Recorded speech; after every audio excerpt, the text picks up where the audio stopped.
Why would the Jazz do that? Why would the Jazz, who have 2 stars on their roster, take a player who's one of their starters and best defensive players and trade him in a salary dumping move? Why would they do that? When I woke up this morning, before taking a shower, I looked at my brother. I took off my Apple Watch. I usually get my news to my Apple Watch, so it's constantly like buzzing. So like sometimes I won't sleep because this is buzzing so freaking much, so I could wake up and make the news video. But I told my brother, let me know when Rudy Gobert gets traded to the Minnesota Timberwolves, because throughout the day we've been hearing that the Minnesota Timberwolves like the idea of Rudy Gobert being paired with Karl Anthony Towns. Now we have a lot to talk about because this means something huge for the Utah Jazz. Even though we were anticipating this, even though we listed Rudy Gobert as one of the players that were inevitably going to switch teams, this is very, very big for the Utah Jazz. So before we get to the content, man, this is our 3rd video of the day. So if you want to get updated on the latest and greatest NBA trade news, make sure you subscribe and turn on our notifications on this channel. Maybe drop a like to help me out a little bit. On top of that, if you want shorter versions of this content straight to your mobile device, make sure you're following us on Instagram and TikTok. It's the same thing at TheFlightMike. We condense these videos into 1-minute shorts and send it out to you guys there as well. Now that we got all that out of the way, cue the intro.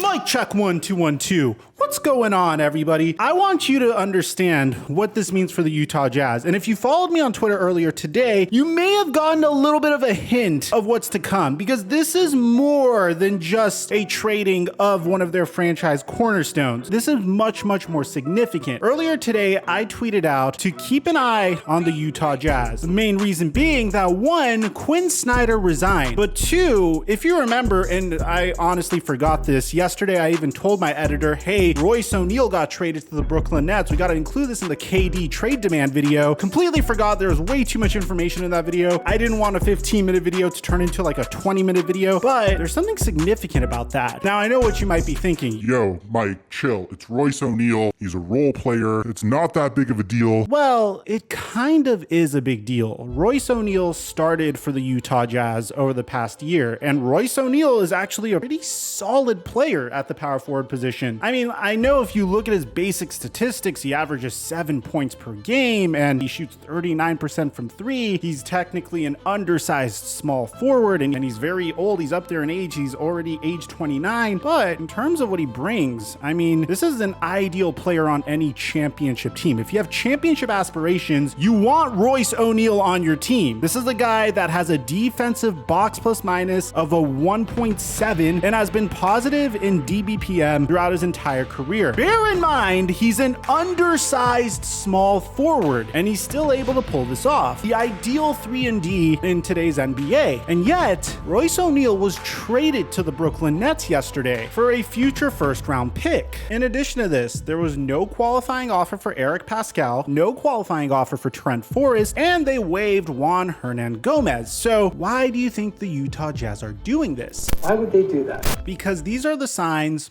of a team that's about to undergo a full-scale rebuild. Now, I don't know what this means about Donovan Mitchell, and yesterday in our live stream, we actually pulled up a really funny NBA Central tweet that none of us took seriously, by the way, because it was by far one of the most ridiculous things we've ever seen, where the Miami Heat are the more likely landing spot for Donovan Mitchell and have furnished a trade offer for the Utah Jazz per Chris Splashed. According to Fat Joe told me he is close to Mitchell, and that Mitchell's dream is playing for Miami, not his hometown Knicks. Now, the reason why this is so funny is, 1, Fat Joe isn't an insider, and no disrespect to Fat Joe, I haven't heard of him since the mid-2000s, and I hope he's really successful right now, like nothing against him. But on top of this, Fat Joe tweeted out that Fat Joe has never said this cap. So we don't know what this means for Donovan Mitchell so far. My assumption is going to remain the same. The Utah Jazz are going to hold on to Donovan Mitchell because his contract expires in the 2026 season, unless if they get an offer that they are unwilling to refuse. The same can't be said about Rudy Gobert. With Quinn Snyder stepping down, I don't know if the Utah Jazz just wanted to move on from Rudy Gobert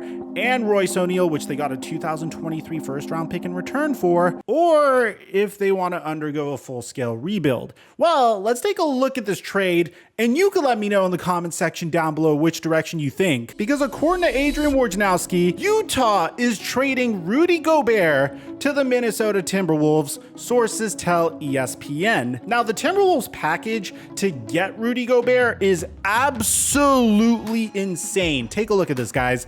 The Minnesota Timberwolves are sending Malik Beasley, Patrick Beverley, Walker Kessler, Jared Vanderbilt, and multiple first-round picks for Gobert. Leandro Bolmaro is also in the deal to the Jazz, source said. So you might be wondering, how many first-round picks is multiple first-round picks? Well, the Utah Jazz are landing 4 Minnesota first-round picks and a 2022 first-round pick, Walker Kessler, in the deal for Rudy Gobert, sources said. I am blown away by the fact that the Minnesota Timberwolves did this, and they still held on to D'Angelo Russell. What I'm assuming the plan is they're eventually going to trade D'Angelo Russell, or they could run it this year with the current roster they have, because Anthony Edwards is still on a rookie scale contract. But this is going to probably be D'Angelo Russell's last year in Minnesota if he doesn't get traded this offseason. This is nuts, because what it means is that the Minnesota Timberwolves want to start playing Karl Anthony Towns at the power forward position. They now have 2 players that are technically classified as centers. Karl Anthony Towns just signed a $214 million Supermax extension, which I think he was very, very worthy of. But he has always played the center position. We've seen the attempt to form twin towers in the past, and for the most part, it hasn't yielded the greatest results.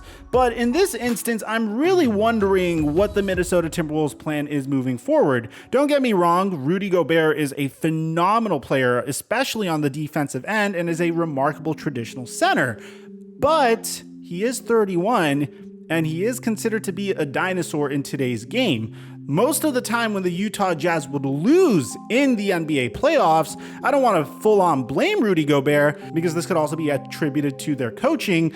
The most famous example that I'm thinking of is when they lost to the Los Angeles Clippers in the NBA playoffs, not this past playoffs, but the year before, just by Terrence Mann camping in a corner and just raining open threes on them. So the fact that the Utah Jazz were able to trade a player at the peak of his value, bear in mind, Rudy Gobert has just amassed the most rebounds in his entire career, and get the return that they did.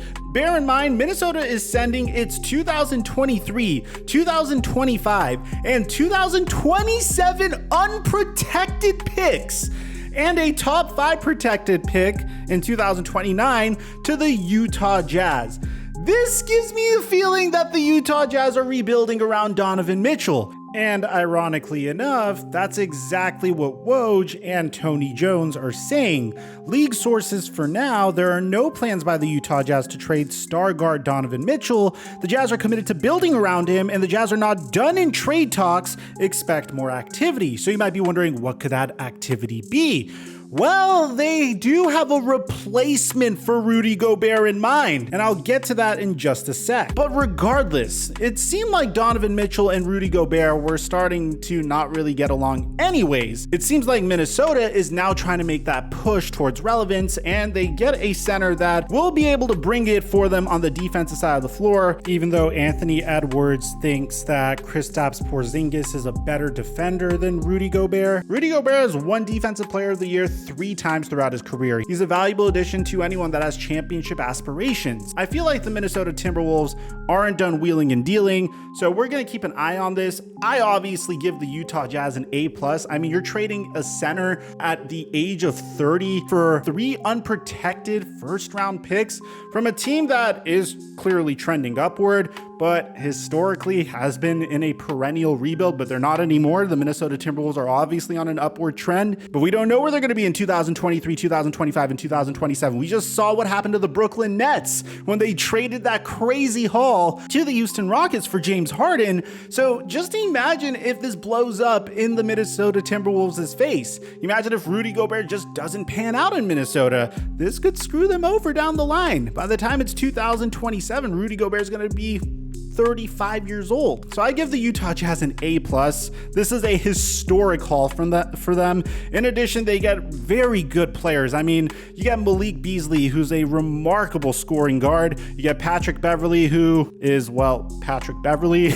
Jared Vanderbilt hasn't really played much. Jared Vanderbilt finally played major minutes this past year, and he's okay as a role player. But the real prize here is the multiple first-round picks. At the same time, it appears as though the Utah Jazz, who we've heard multiple reports are not done wheeling and dealing, are beginning to explore for a trade for Suns restricted free agent DeAndre Ayton. This would have to be a sign and trade because they do not have the cap space. So it's obvious that the Utah Jazz at this point have a plethora of assets. What I'm assuming would happen is if this trade would go down, I'd assume that it would be part of the Kevin Durant trade that's going down. It would be a 3-team trade that if Kevin Durant gets sent to the Phoenix Suns, this would be how it would happen, because it seems like the Brooklyn Nets aren't interested in taking back DeAndre Ayton. So maybe you could use some of the picks that the Utah Jazz just got, send that over and get DeAndre Ayton in return. It'd be a very complex trade, and I'm just speculating here, but that's what I'm assuming they would try to do in order to get DeAndre Ayton. And ultimately, getting DeAndre Ayton on the Utah Jazz would be a great move for them. One, because he hits the same exact developmental timeline. Ayton is 23 years old, and for the most part, he is who he is. He could still develop a three-point jumper, which I've been hoping for him to do so for quite some time. Obviously, he's not the defensive player that Gobert is, but I think this has more to do with getting someone that Donovan Mitchell also gets along with. DeAndre Ayton's 23, Mitchell's 25. I think this would be a great move for them, but I'll keep you guys posted if it does happen. Make sure you're subscribed, turned on my notifications, and that you follow me on Instagram and TikTok and Twitter if you want shorter versions of this content. Aside from that, I'm your boy Mike, and I'm dropping our mic until our next upload.